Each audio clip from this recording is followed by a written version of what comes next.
Alex Lofgren and Emily Henkel drove into Death Valley National Park with the kind of confidence that usually came from repetition. They had done versions of this before: remote roads, backcountry nights, the simple bargain of desert travel: bring water, move early, respect distance. On April 3, 2021, they left Helendale, California in a white 2018 Subaru Forester with a roof rack, expecting a short, routine getaway. But by the following day, that same competence was no longer enough. Their trip did not end with a dramatic showdown. It unraveled through small, ordinary failures until the desert made one question unavoidable. How did a weekend trip turn into a rescue where only one person came home? Death Valley was not a single place so much as a system of conditions. A deep basin carved by geological force, ringed by mountains that looked near but behaved like distance itself. Gravel plains gave way to narrow canyons. Shade appeared in thin, temporary strips, then vanished as the sun moved. Even in spring, heat could settle on the land like a weight. It dried mouths, stiffened decision-making, and punished any plan that depended on a little later. The valley was famous for records, but the more common danger was quieter. People underestimated how slowly the desert drained them. On the afternoon of April 4th, by 5:30 p.m., the Subaru struck a jagged rock embedded in the road. The sound was abrupt. Two sharp pops that did not belong in the open quiet. When they stopped and stepped out, both passenger side tires had been shredded. They had only one spare tire. There was no cell service, and they were far out, roughly 22 miles from the nearest paved road. The view offered wide emptiness, but nothing useful. No consistent shade, no obvious water source, no steady traffic.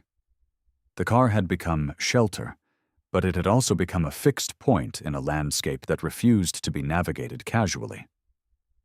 That evening, they did what capable people often did when things went wrong. They tried to convert the situation back into a plan. Inside the Subaru, they went through maps and guidebooks. They chose what to carry and what to leave.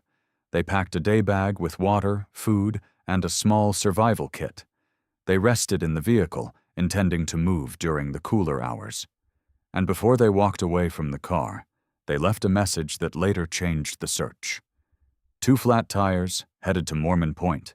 Do I have 3 days' worth of water? They marked direction with rocks as well, a blunt arrow on the desert floor. It was not dramatic. It was administrative. But it was also one of the few actions that could speak clearly for them after they disappeared.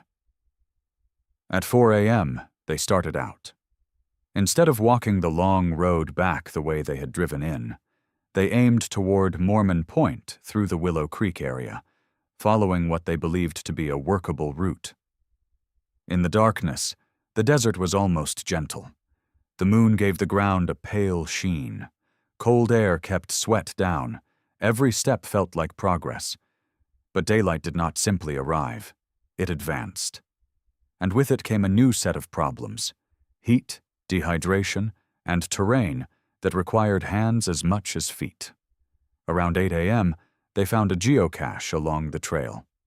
A logbook, small tokens, the proof that other people had moved through here and survived.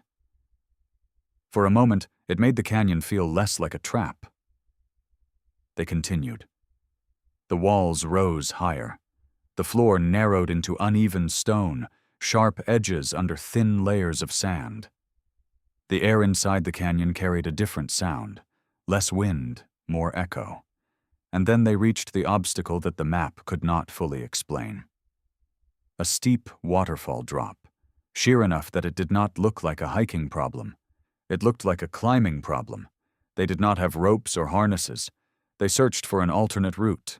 They found none. With limited options, they made a fateful choice and tried to continue anyway. Alex began testing the rock face, looking for natural holds. Emily stayed above, watching each movement. the way people watch when the outcome mattered too much to look away. But she called out warnings, simple, practical words meant to slow him down. The rock changed with each foot of descent. What looked stable from above became sloped and brittle up close. At some point, Alex reached a section where the holds disappeared. He decided to climb back up. Then his grip failed. But it was too late. He fell roughly 70 feet down the waterfall face and vanished from view. For a moment, the canyon went still. Then Emily heard him. He was still alive, badly injured but breathing. He urged her to get help. The request was logical, but the canyon did not offer logical routes. In that instant, Emily's choices collapsed into something narrow and violent. She could leave him and try to escape alone, or she could try to reach him in terrain that had just proven it could kill. Or she saw a narrow fissure on the opposite wall, steep, imperfect, but possible. She crossed to it and began descending, bracing her body against jagged rock, inch by inch. The stone scraped fabric and skin. The air smelled like dust warmed by early sun. Halfway down, the handholds ended. She still had roughly 30 feet to go. She dropped her backpack below, hoping it would soften impact. Then she let go. She landed hard. Pain surged immediately, sharp and specific. She heard bones snap. Her ankle was broken. She forced herself upright and moved toward Alex anyway, limping across a rock. But his injuries were catastrophic. Alex Lofgren had passed away there in the canyon on Easter Sunday, April 4th, 2021. The fact of it did not arrive with drama. It arrived with silence and weight. Emily was devastated. And then, almost immediately, survival took over. There was no time to grieve. Not yet. Only then did she understand their position. They were on a ledge partway down the canyon. Above them was a steep cliff. Below them was another drop that looked impassable. The walls rose straight up, and the canyon's geometry locked her in.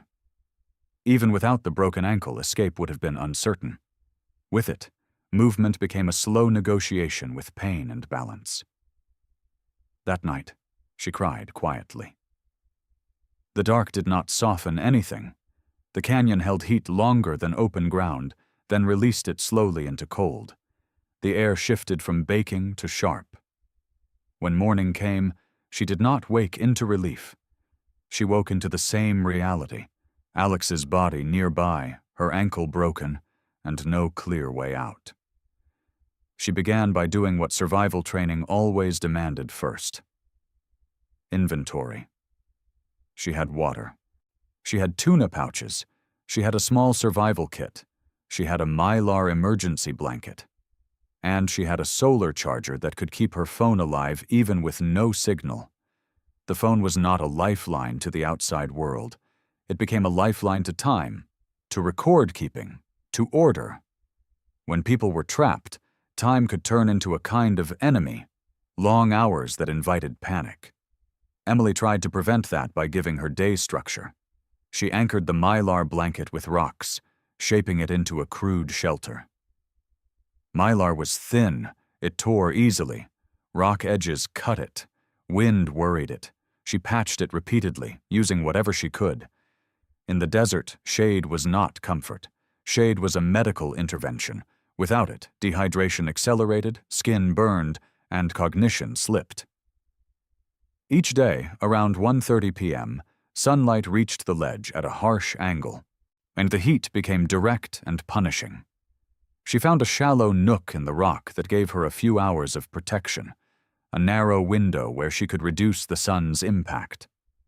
The routine became mechanical. Manage shade, manage water, cool the body, wait for evening, repeat. Survival did not feel heroic. Survival felt repetitive. Nearby, the waterfall was no longer a dramatic obstacle. It was a trickle, but it was enough. Emily used it to refill bottles. She shaped a small dam to pool water where she could soak a towel and her clothes, relying on evaporation to regulate temperature. The act was small against the scale of the canyon, but it mattered inside her body. It meant minutes of relief.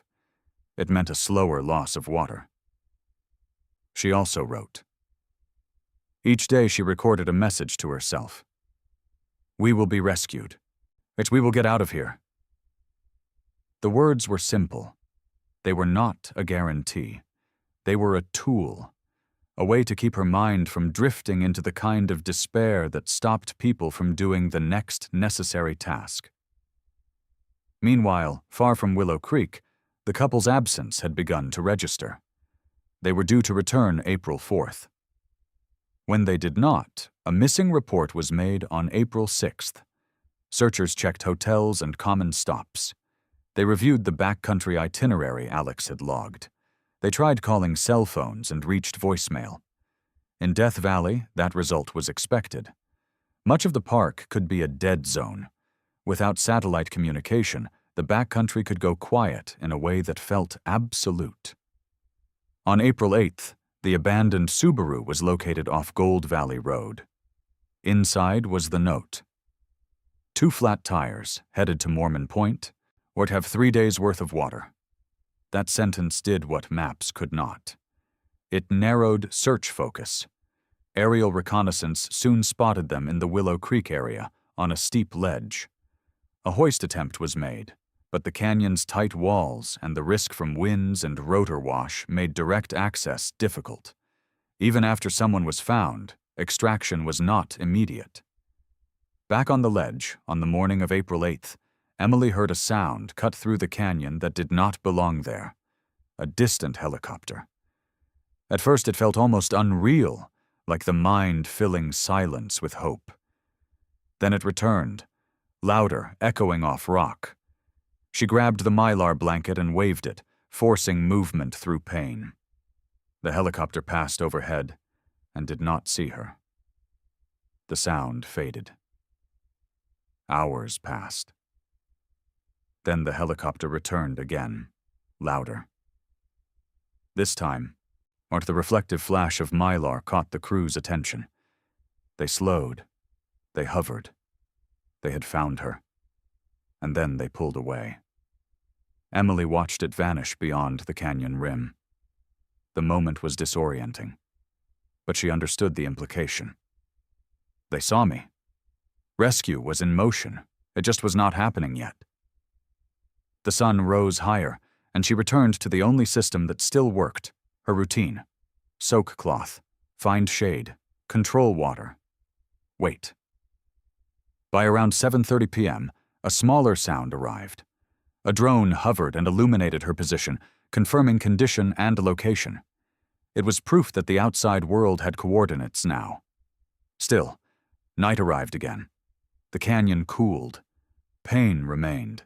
The body remained. Emily remained. But something fundamental had changed. She was no longer missing. When morning came, the helicopter returned. But this time with a team prepared for technical extraction.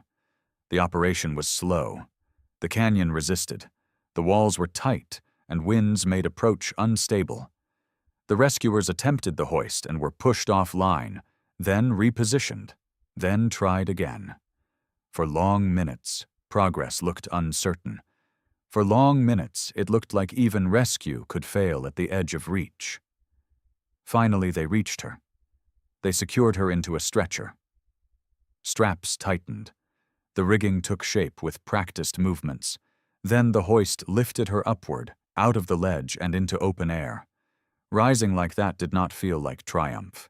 It felt surreal. Below her was the vast beige sweep of Death Valley, distance stretching in every direction, the kind of scale that made survival stories feel improbable even after they happened. So Emily was flown to medical care and underwent emergency surgery for her shattered ankle. She spent 6 days recovering under medical supervision. After stabilization, she returned home to Cincinnati, Ohio. She survived. But survival did not erase what happened in the canyon. It only meant she had to carry it forward. Authorities confirmed Alex's death. The operation involved multiple agencies, and was described by the sheriff as tremendously difficult in an unforgiving geographic area. In cases like this, found was not the same as saved, and terrain could turn rescue into a race against daylight, wind, and access. It was tempting to frame this story as a simple lesson. Stay with the vehicle, bring more equipment, never trust a route that looked shorter on a map. Those lessons mattered, and experts pointed out that vehicles were easier to locate than people moving on foot, especially in remote backcountry. But the deeper truth was less clean. The desert did not punish only ignorance. It punished the gap between what a person thought they could manage and what the land demanded that day. Emily's survival did not look like a movie. It looked like hours of waiting in heat, patching torn mylar, rationing attention the way she rationed water, and repeating simple tasks until rescue could reach the exact ledge where she had become trapped. She survived not by conquering Death Valley, but by enduring its rhythm: afternoon heat, evening relief, night cold, morning hope, over and over again. The valley took a great deal. It took time. It took certainty. It took Alex. It did not take the last small thing Emily still controlled: the decision to continue. If this story moved you, please take a moment to like the video. It really helps the channel reach more people. And if you want more true stories of endurance, loss, and survival, make sure to subscribe. Thanks for watching, and I'll see you in the next story.